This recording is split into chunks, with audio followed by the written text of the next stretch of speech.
Serupa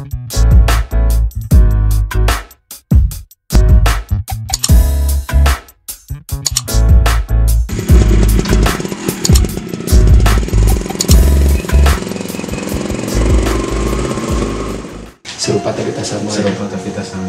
Ya, tapi selama Gilang di hobi Vespa, pernah ngalamin kejadian yang yang aneh atau gimana gitu?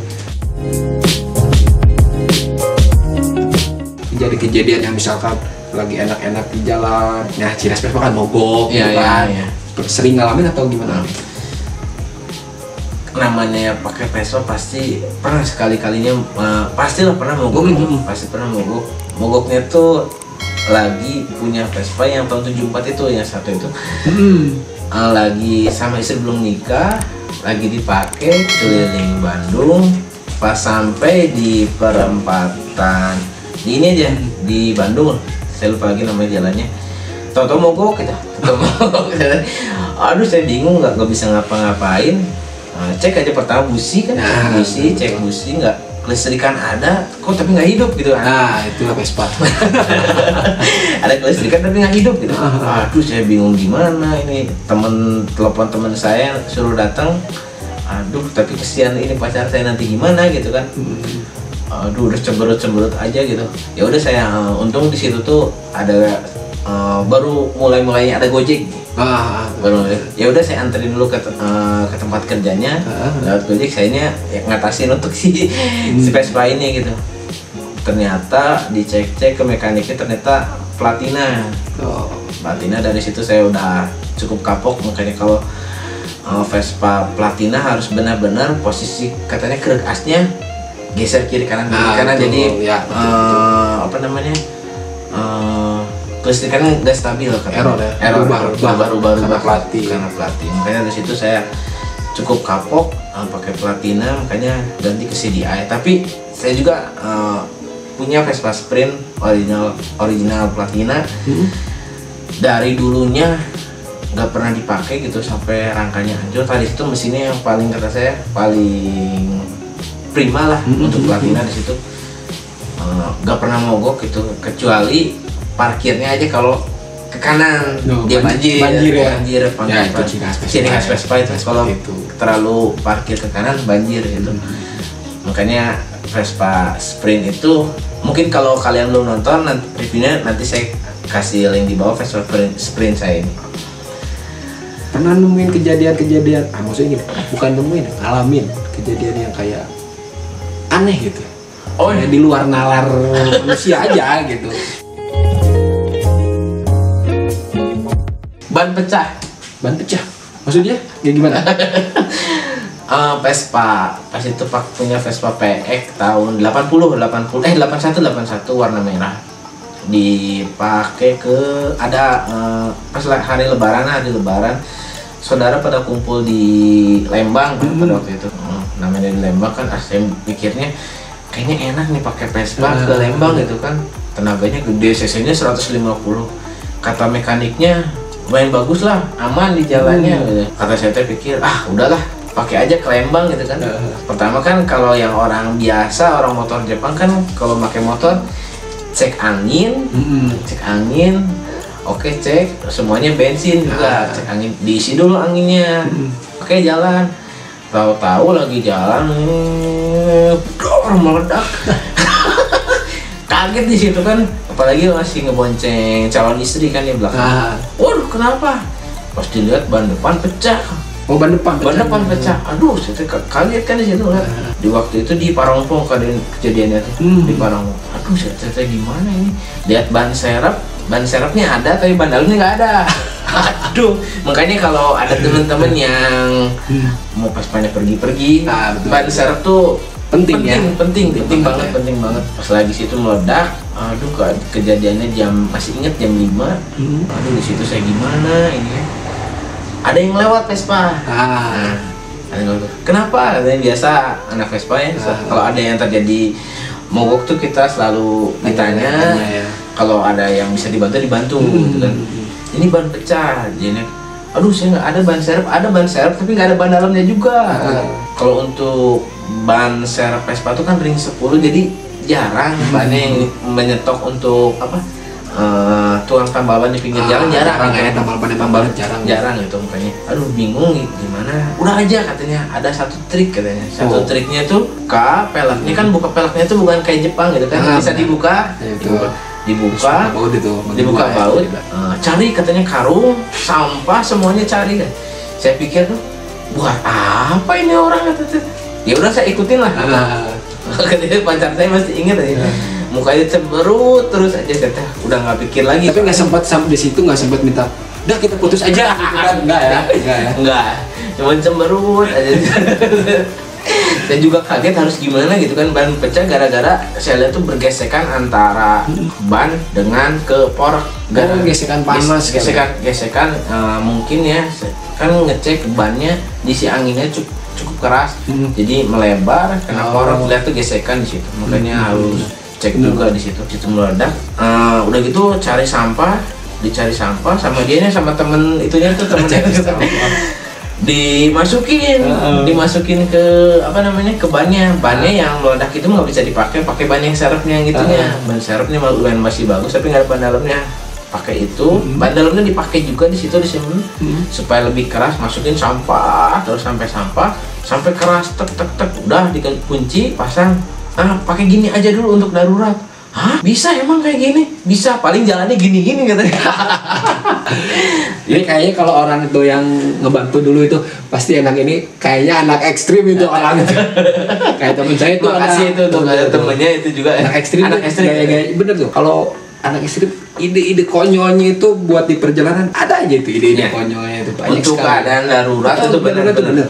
Anak-anak ekstrim ya tuh ini salut deh mau ban kayak dimasukin ke mungkin kayak sampah kain ataupun kayak jerami benar semua bener banyak udah anak ekstrim tuh anak ekstrim anak-anak Vespa khususnya anak ekstrim ya udah ide-idenya itu konyol tapi benar membantu gitu kan banyak sekali ide-ide untuk di perjalanan kayak saya dapat benar-benar banyak tuh trik-trik di perjalanan kalau mogok ini mogok itu trik-trik cepatnya itu wah benar anak ekstrim terus apa ya otak-otaknya itu jalan gitu bener yang penting nyampe dulu dah nyampe dulu dan mungkin ya saking seringnya di perjalanan ada trouble jadi terpikirkan gitu kan sedangkan yang untuk pemula jarang terpikirkan gitu jarang banget di perjalanan kalau di situ kita mogok mungkin kalau orang yang biasa mungkin motornya dititipkan ke warga kita telepon sana keluarga nanti motornya diambil gitu kalau ini kan gimana motornya bisa terbawa jalan gitu di situ saya pakai motornya ke arah gini-gini itu jalur pulang atau jalur pulang itu nyampe rumah gitu jalur pulang nanti sampai nunggu tambal ban setiap tambal ban tanyain punya ban dalam Vespa nggak ada pas sekali nemu ada alhamdulillah langsung diganti di situ terus dari anginnya dikontrol juga jadinya jangan terlalu keras ya mungkin karena saya juga lupa lagi ya Vespa PX itu poroknya porok PS kalau nggak salah porok PS jadinya nggak tahu gimana lah itu di posisinya jadi posisi asen terlalu mepet ke kanan kayaknya bisa ya jadi meledak mungkin kalau teman-teman harus hati-hati di situ juga untungnya keadaan jalannya pelan kalau kenceng wah ngeri soalnya meledaknya kenceng kita meledak dar gitu siapa yang meledak tapi stang kita gini gitu nggak sadar ya kita padahal itu nah itulah pengalaman yang pahit tapi kalau dikenang manis pahit tapi manis banyak ya pengalaman di Vespa itu apa ya setiap hari kita pakai Vespa tuh ada aja kenangannya itu selalu ada perjalanan apalagi udah bertahun-tahun di Vespa tuh pasti banyak kenangan lah di kita ini mau manis mau pahit mau seperti apa itu benar di Vespa itu banyak selalu memberi kenangan entah itu manis entah itu pahit banyak sekali kenangan di Vespa kayak di perjalanan touring itu apalagi tuh kalau lagi touring wah benar-benar diuji kita mentalnya kayak prepare kita kalau mau touring ke suatu tempat itu apa sih persiapkan yang kita persiapkan padahal belum tentu pada saat perjalanan itu terjadi gitu malah yang terjadi itu yang di luar prediksi kayak misalkan di perjalanan kita harus ada persiapan pengapian harus bawa pelatih lah bawa itulah ternyata yang mogoknya yang aneh-aneh itu yang ada. Nah sekarang kita mau tanya ke Mangolot motor Vespa kan motor tua banyak gak yang hal yang gaib kayak nemuin apa gitu soalnya banyak yang dengar dengar gitu. Iya betul. Motor tua tuh banyak feeling yang seperti itulah gitu. Mungkin Mang Olot ada yang menemukan itu karena efeknya motor itu udah tua. Apa ya di motor Vespa, motor tua ya, ada yang hal aneh, mistis. Mungkin kalau dibilang mistis, kalau kata cerita orang tua zaman dulu ya, yang namanya benda dari besi itu berdekatan dengan benar, dengan mistis. Tapi itu yang percaya nggak percaya, juga mitos ya itu bilang. Tapi kalau di Vespa, pengalaman saya sebenarnya nggak mistis juga sih sebenarnya.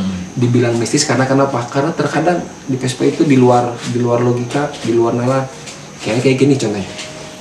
Kalau pernah ngalamin kayak gini nih, motor mogok nih, dicek pengapian, maaf, dicek bensin, ada normal, kok nggak hidup nih motor? Nah gitu, sering kejadian seperti itu. Kalau di Vespa, orang Mang Olot seperti itu. Malah pernah kejadian yang dibilang lucu juga, enggak juga terkadang kalau ingat masalah itu lucu kayak gini cerita. Waktu zaman SMP, ingat ya Olot ketan ada di daerah Pandu Cilema kan ada golf tuh tempat nongkrongnya. Karena aku udah Olot sama temen janjian nih, ya kita main, kita lihat cewek katanya. Oke, pagi-pagi ya siap. Dari rumah ke rumah temen normal, motor Vespa itu dipakai. Nyampe rumah temen udah ngobrol-ngobrol, udah siap, ayo siap. Pas mau pergi itu nggak hidup motor. Nggak hidup, diselah, nggak hidup ya, buka busi. Tapi ada. Nah, cek bensin ada, dimiringin dong ya, penasaran. Bensin normal, kok nggak hidup, sampai kesel gitu kan. Kita udah janji mau cari cewek, jadinya ketemuan sebenarnya kan, ketemuan sama cewek. Aduh, udah melar waktu, kesel namanya, refleks. Waktu itu sama Olot dengan refleks, ini kenapa ya? Saya Olot tendang untuk motor. Lu kata Olot ya. Nanti sensor ya. Udah mau main nggak jadi lagi. Udah pasangin lagi. Terus gimana kata temen? Udah balik dulu, nyimpan motor, kita motor pakai punya teman berdua aja. Ya udah ayo keluar gerbang tempat rumah teman, tapi dalam hati penasaran. Mau pulang, penasaran sekali lagi aja. Ngapain? Saya nyobain nyelah sekali lagi. Saya sekali selah itu hidup.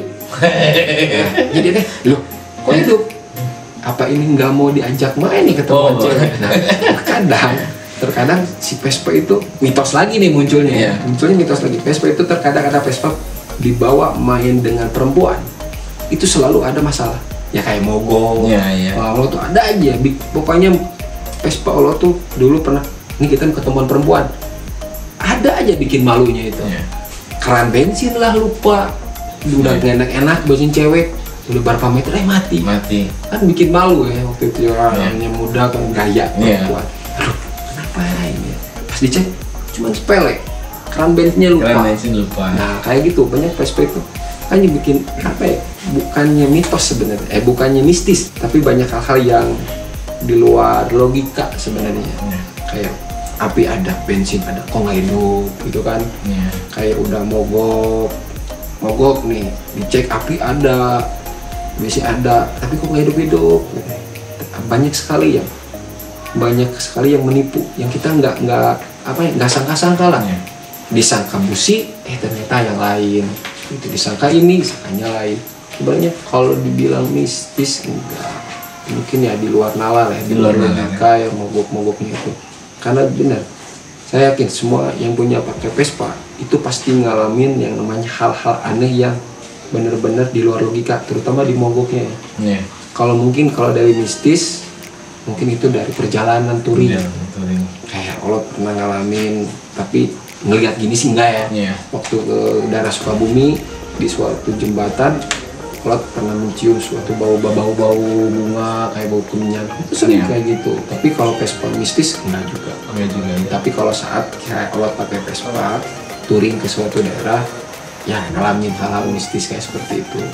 Tapi memang benar yang namanya, balik lagi ke mitos orang tua zaman dulu, yang namanya benda besi itu pasti dekat dengan mistis. Kayak gitu. Soalnya di pengalaman Gilang juga kan ada satu Vespa PS Banci mungkin jadi. Itu ya. Mungkin Mang Olot juga yang merestorasi, mungkin benar, juga banyak mengaitkan dengan mitos juga gitu. Soalnya banyak dari restorasi dari orang ini gagal lagi dari orang ini, gagal lagi dari orang ini. Ada aja jadi yang nggak masuk akal juga kan, sebenarnya aneh juga gitu. Vespa kok apa gitu, ini masalahnya gitu kan. Apakah yang dulu punya orangnya tuh Garuda menjual gitu? Murahan kali nawarnya ya. Makanya aduh bingung juga makanya.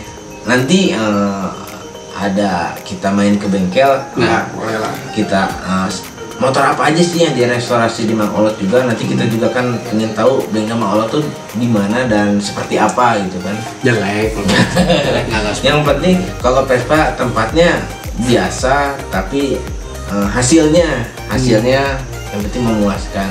Nah, saya juga kan kalau Gilang ini belum pernah touring yang jauh gitu kan untuk pakai Vespa.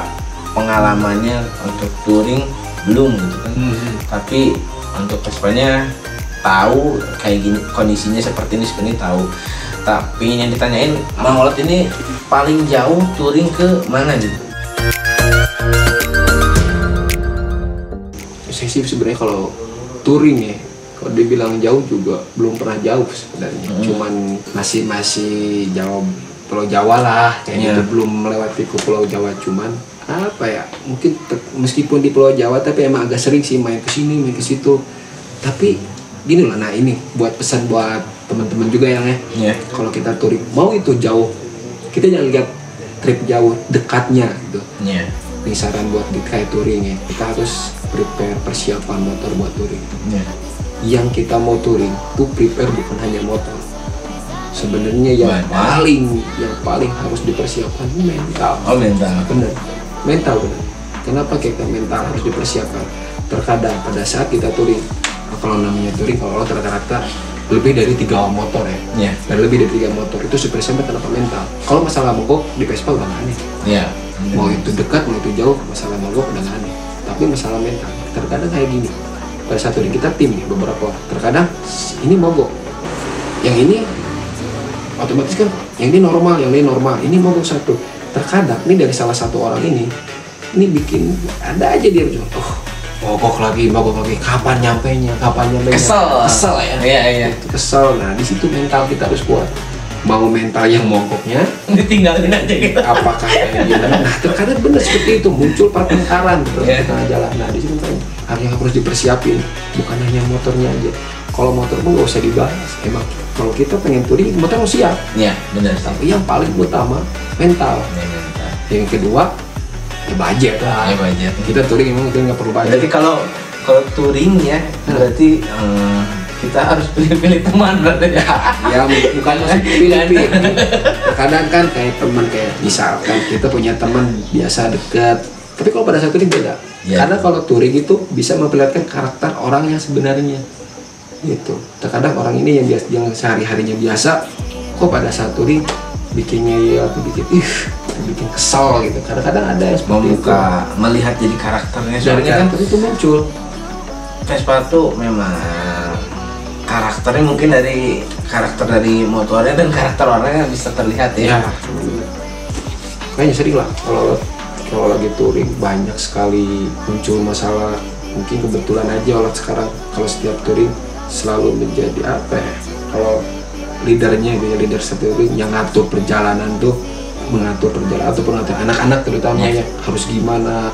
Touring kan ada touring nih, yang di depan siapa, yang di belakang siapa, tim mekaniknya siapa, kayak gitu kan. Nah di situ harus ada leadernya. Makanya kalau kita touring lebih dari 3 motor harus ada salah satu yang dituakan. Maksudnya bukan orang tua atau gimana, tapi yang lebih mengerti perjalanan itu harus kayak gimana sih, gitu kan. Tata caranya kayak gimana. Kalau kita nemuin kayak misalkan di perjalanan ada lubang nih, kan mungkin anak Vespa udah tahu ya kalau lubang di kiri kaki kiri, lubang kanan kaki kanan. Terus kita kalau ada macet mau berhenti tandanya seperti apa. Memang tuh ada semua anak-anak motor punya lah kayak gitu. Itulah kayak touring. Mungkin kayak kasih tanda ya. Kasih tanda kayak anak pramuka aja kasih tanda march kayak gitu. Tapi sama touring pun semua motor, klub motor perjalanan lagi nih yang di depan pasti memberi tanda. Misalkan ada lubang, kita mau lari ke kanan berarti kaki kiri yang turun. Bahwa sebelah kiri ada lubang. kayak gitu.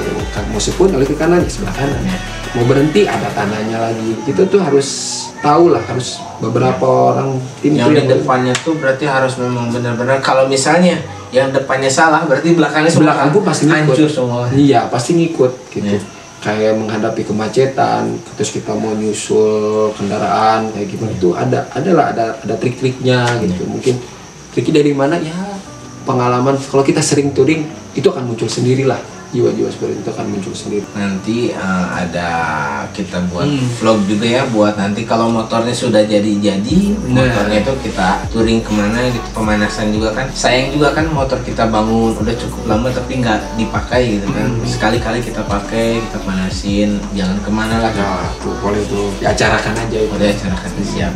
Nanti kita buat kontennya sekalian lihat Vespanya apa aja. Terus kayak gini nih, nah gue tanya nih, selama Gilang main di Vespa, sorry agak pribadi nih ya, mungkin pribadi tuh enggak, masalah dana nih, bisa nggak disebutin dari pertama turun ke Vespa sampai sekarang itu uang habis berapa itu mengikuti hobi? Mungkin pasnya nggak usah sebutin, kira-kira bisa nggak disebutin? Kalau ya buat tolak ukur teman-teman, oke lah jangan total semua, rata-rata aja satu unit motor itu bisa menghabiskan minimal ataupun maksimalnya berapa? Minimalnya di Vespa ya 4 juta lah. Vespa itu apanya tuh? 4 juta belinya tuh apanya nih? Beli bahannya. Beli bahan Vespanya 3,5 juta lah, 3,5 juta. Itu rata-rata semua Vespa dibilang ya? 3,5 juta. Yang punya yang paling disebut murah lah. Yang murah 3,5 juta. Kalau biayanya restorasi mah udah nggak gitu ya? Biar malu disebutinnya ya. Tergantung spek juga. Kita mau tapi kan bikinnya gimana?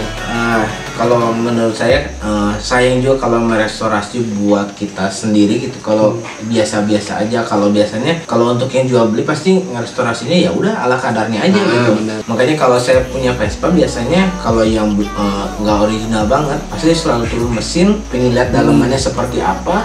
Nanti di mana ada trouble-nya kita tahu menanganinya. Soalnya tiap mesin punya karakter.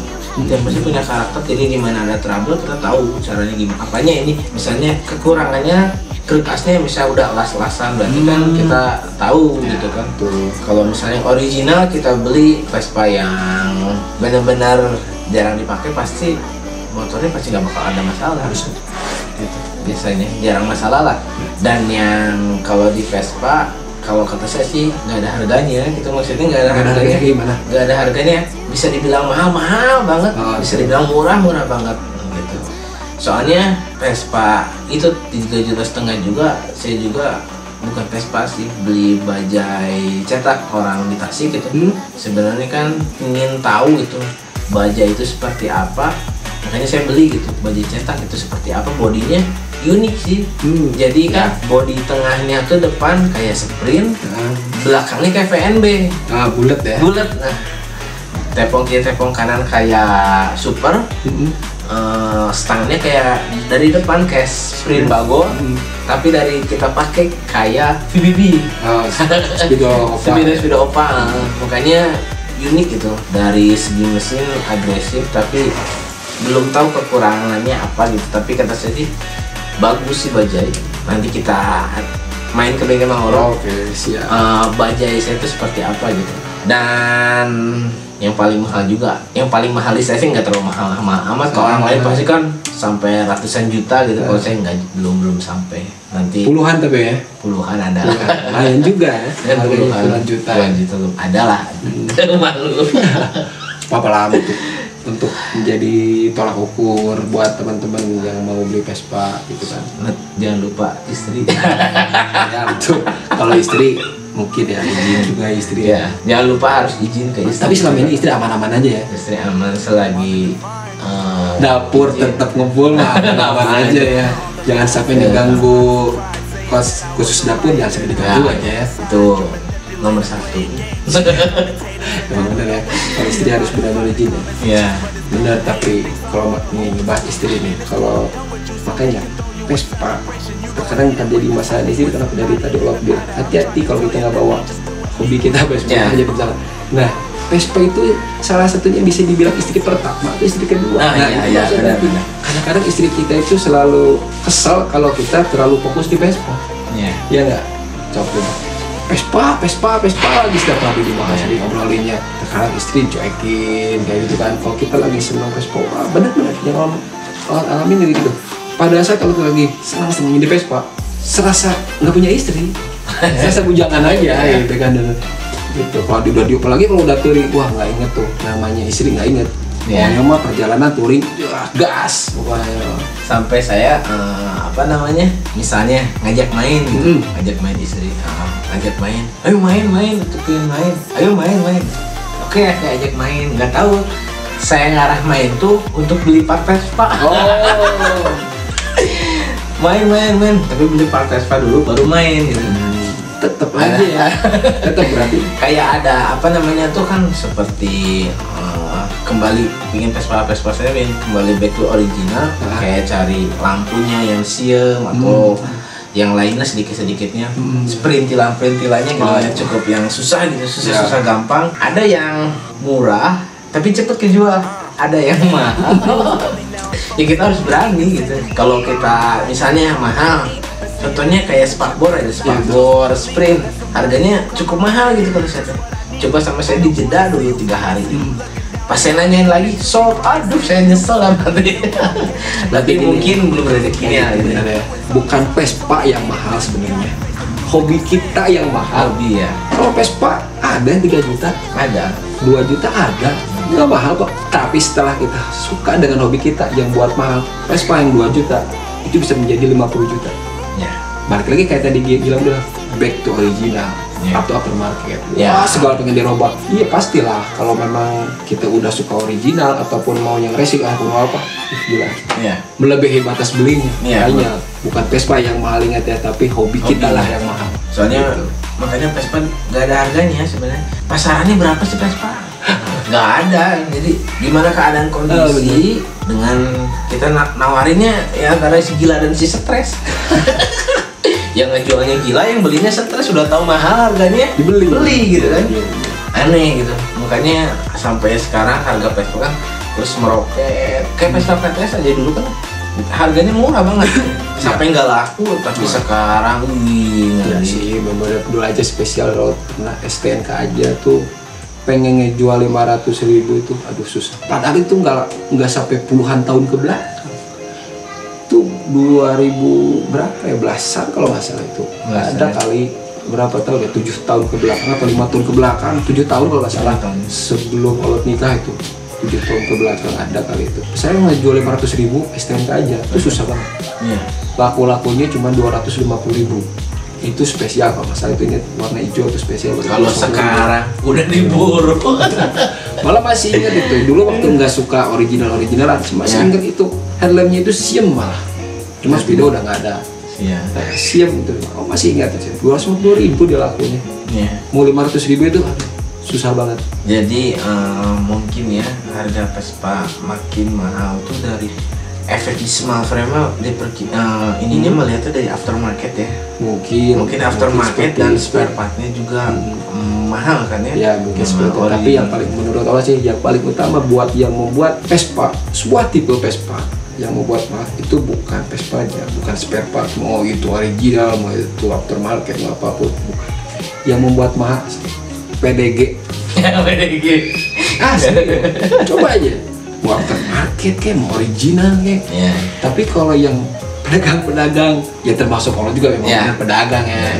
Cuman itulah ada trik-trik pedagang yang membuat salah satu tipe motor yang buat harganya wow. Gitu. Karena cuman ada beberapa tipe motor yang kecuali mau 50-an ya. 50 udah jelas ya. Udah jelas. Tapi ya kayak perjalanan selama Vespa spesial yang dulu kalau ngejual 500.000 nggak laku. Lakunya cuma 250.000, sekarang harganya wah. Udah nggak kepikir gitu. Ya, siapa yang membuat harga seperti itu? Mungkin salah satunya ya efek dari PDG, kolektor kayak gitu kan. Sebenarnya, nah tadi dia benar gila, si gila dan si stres itu, gitu kan. Emang benar. Tapi ya enak gak enak sih sebenarnya. Enaknya olah sebagai PDG yang dulu dapat barangnya murah bisa jual mahal. Ya. Itu mungkin dari segi pandangan PDG ya. Tapi kalau dari segi pandangan lo sebagai pengguna, aduh nyesek deh kalau lihat harganya kan. Pengen lagi susah gitu. Nah itu. Oke, dari sini udah panjang lebar membahas Vespa dengan Mang Olot Bandung Selatan udah. Inilah, mungkin kalau ada teman-teman yang mau sharing tentang Vespa bisa ditulis kolom komentar. Kalau ada masukan apa, nanti kita buat lagi video selanjutnya. Oke, sampai sini jangan lupa subscribe dan like, comment, gerah-gerah, share juga. Hembelan Mang Olot ya, Mang Olot. Hembelan IG-nya. Oke, sampai sini. Salam mesin kanan. 1 Vespa sejuta saudara. Oke.